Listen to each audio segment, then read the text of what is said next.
Today on the podcast, I want to talk about one of the biggest, it was one of the biggest LLMs, which was Alpha Alpha. This is a German LLM. It raised $500 million earlier, and it looks like they are having a tough time competing with ChatGPT, Anthropic, and the likes, and are making a pivot. So I want to talk about this because this is kind of like one of the big AI companies not too long ago. And it just shows how hard it is to compete when you see companies like OpenAI currently trying to raise $11.5 billion. It just goes to show that what would have seemed like an incredible, oh my gosh, $500 million is still not enough money, or may not feel like enough money to compete when it comes to building foundational models. So I want to break down everything going on with Alpha Alpha. One thing I wanted to say first, for those that are watching this on Spotify or YouTube, if you see my microphone, you can see there's like these huge chunks that have been taken out of it. I'm currently traveling, and my 9-month-old, he's getting he's getting 2 teeth on the top, and he's already got 2 teeth on the bottom. His favorite thing is to take bites out of my microphone, the foam on top of my microphone. So that's fun, but don't have a great permanent setup for the next couple weeks while we're traveling. So that's life. Anyways, all right, getting into that was a sponsor segment for the podcast. I hope you enjoyed it. All right, get into the I guess leave a review if you enjoyed the podcast. Hopefully I'll be able to get a new microphone filter if enough of you leave me a review. I don't know how those are tied. Anyways, all right, so Alpha Alpha, really cool company. What they did was they were actually pretty innovative. They were one of the very first companies back in 2021 that did a multimodal model, right? So you could ask it questions and it could give you text and images. One of the very first.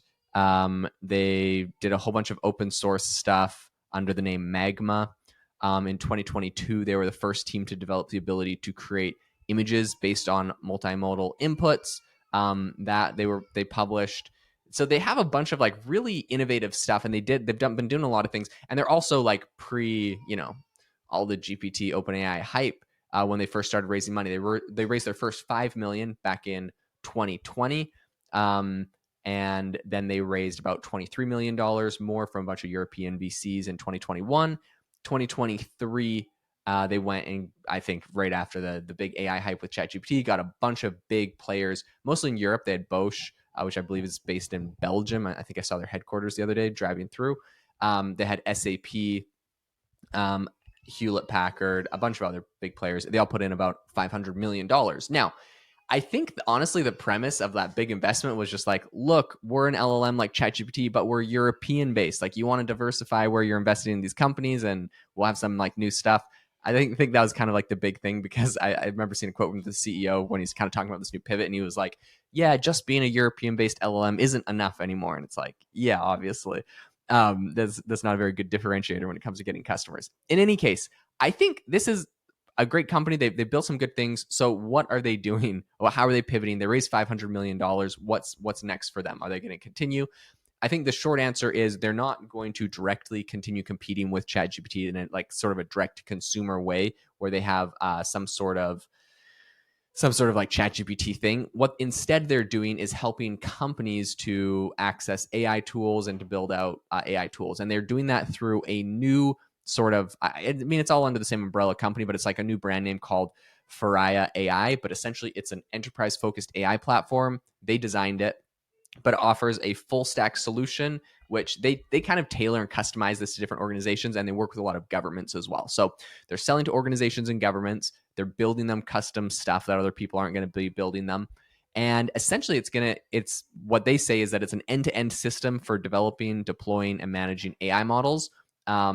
And they try to make a big focus on transparency, control, and compliance. So it seems like a lot of buzzwords, and I really did a lot of research on this to try to actually understand what it is, because if you go to their website and try to read about it, like it's alpha-alpha.com, which I don't know. In America, if you put a dash in your website, that doesn't seem very official, but maybe that's just me. It just seems weird for a $500 million or a company that raised that much money. But in any case, it really was hard for me to read their website and understand exactly what it was doing. But after much research, what it appears to be doing, this new Faria, AI is that essentially they're working with big companies, they're working with governments, and they're helping them build out AI tools, AI workflows.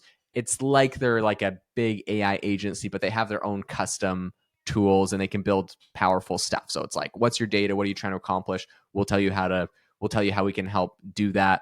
Some of the key features include advanced tools for knowledge capture. So understanding what information is coming in and they're capturing that or getting that out of their data probably. AI development, hybrid execution across environments. So that means that they can run models, they say on the cloud or on the premise, right? So at the actual company or the government's offices, they can run them there if they're worried about security issues, running things on the cloud, right? So they can do both. And then they support, of course, large language models, which their own being probably the one that they try to push the most on all of these people. So right now, the platform is really, their goal is to make this so it can help businesses that are trying to build anything with AI, making sure that they're protecting their data. So it seems like data is a really big thing. And then they also have set this up in a way that avoids vendor lock-in. So you're not stuck with just one specific AI model or one specific platform or tool. It seems like you could kind of swap things out on their infrastructure, on their system. So overall, it's probably they've been building these AI tools for so long. I'm sure they have a really good understanding of what is actually needed. All of this was unveiled last week, this whole Faria AI thing. And their CEO, he was talking to Bloomberg. I kind of mentioned this, but he said, the world has changed. This is a direct quote from him. He said, the world has changed. Just having a European LLM is not sufficient as a business model. It doesn't justify the investment. I think that is quite obvious. Maybe it's obvious in retrospect. I don't know. But in any case, they're 500 million they raised. That was a Series B, and that was just last November. So I think with OpenAI raising tons of money, and also there's other people, other European companies that have raised a lot of money too. France's Mistral has pulled in a ton of money from investors, and so obviously being just because they're European doesn't mean that they're going to be the best. I believe back in June, Mistral raised $640 million. So, even more than them. And it seems like there's definitely a lot of competition on the continent and obviously just globally in the markets. There's a lot of big companies trying to do stuff. So I'm rooting for Alpha. I wish them the best and much success. Sort of disappointed on the pivot away from like really focusing on foundational models because I love more competitors in this space. As it is, I feel like there's not. We really have we have Google, Meta, Anthropic, OpenAI, Mistral. We'll throw Mistral in there, and a handful of other players. But like on the foundational models, that's I guess just text based. Like the best ones. That seems to be kind of it. I mean, there was Inflection Pi, but that got eaten by Microsoft. So like, it feels like we're already seeing consolidation and pivots and shutdowns right now. And this might be part of the aggressive tactic that OpenAI is pursuing on raising so much money. They know that they can just outstrip everyone when it comes to how much they can spend. I guess I'll throw in XAI as well on that with their Grok. It seems to have a decent amount of users and decent outputs. So in any case, it's interesting to see how this plays out. Definitely an area we'll follow. I wanted to give you an update on Alpha because this is one I've covered in the past. I mean, 500 million is not, it seems small compared to OpenAI, but like it's a lot of money. And I think they're doing some interesting things. So I'll keep you up to date on how that company progresses. If they thrive, if they crash, you'll hear it from me first. Hope you all had an amazing day.